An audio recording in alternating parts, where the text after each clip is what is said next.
And there's 10 references, uses the word one accord. You ever seen that? They were up in the upper room praying in one accord. And it's a Greek word, and it means one passion, a singular mind. They weren't divided at all. They were all united together. They were thinking the same way. You know, being in sports, you would know there's times when the team's disunified, you don't play well. But when you're united in one focus, then you get things done. It multiplies your ability. So that, to me, is a horizontal unity, when we're all on the same page together. One mind, one passion together. But here's the key.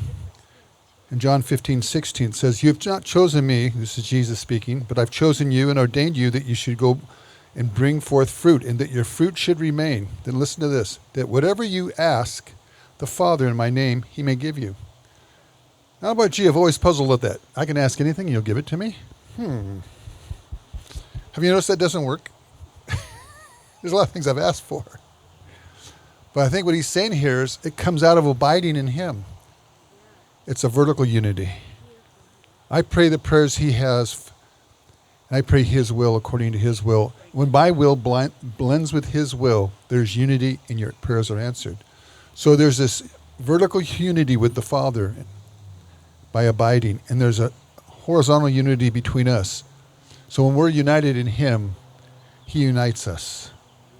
And then our prayers get magnified.